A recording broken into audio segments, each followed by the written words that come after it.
pira tu peva na nye maka nge cucu re enguma jangu nego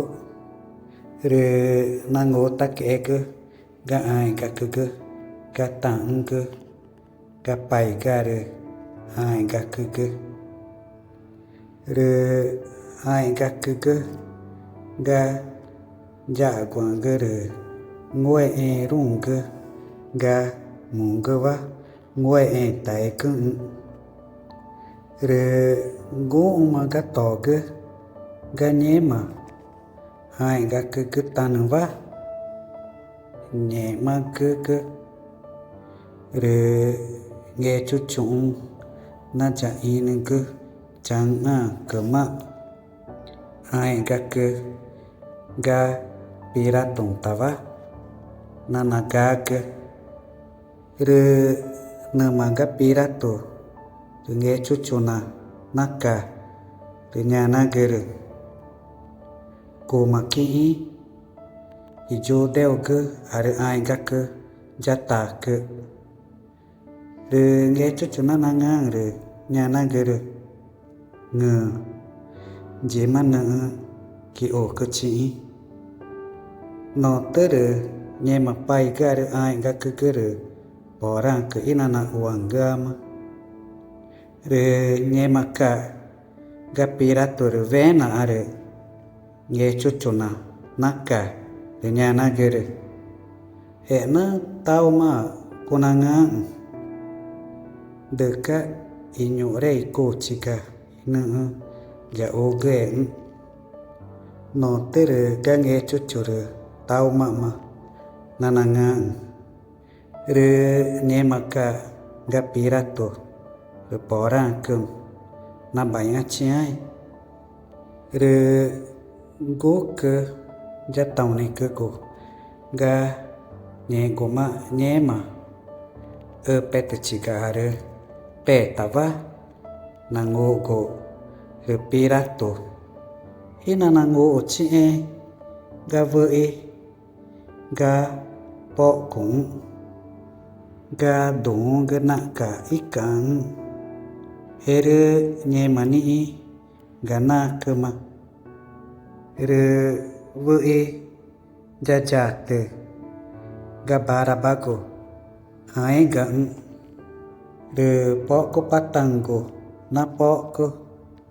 ve ko na ma ga to ge ga na tan ga mai tang ga nye go ma ai ga ke ina ta chi ke chango re nye ma dong ke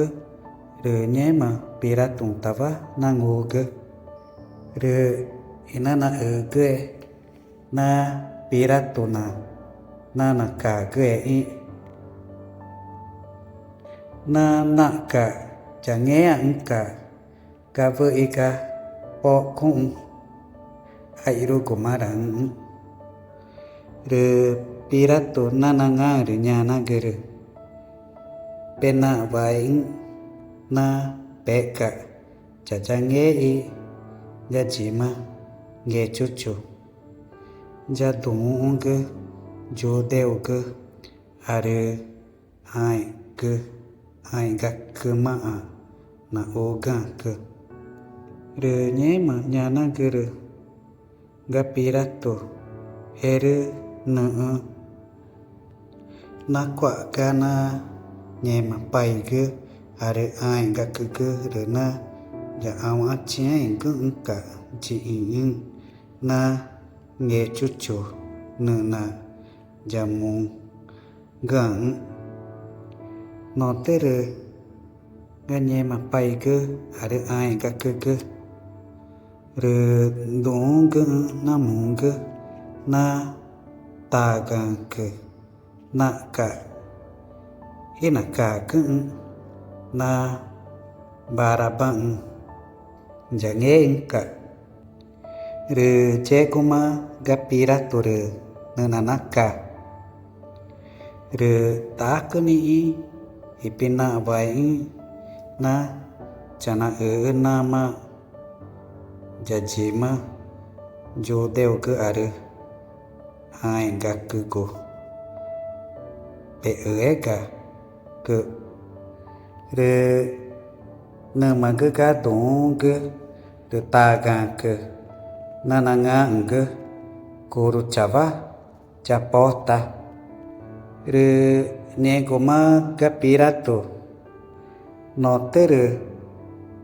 ta ke ichie na inama no tere ga nama gere vena are taga ke guru chava japota re nye goma ga pirature barabang inangu oche ere dong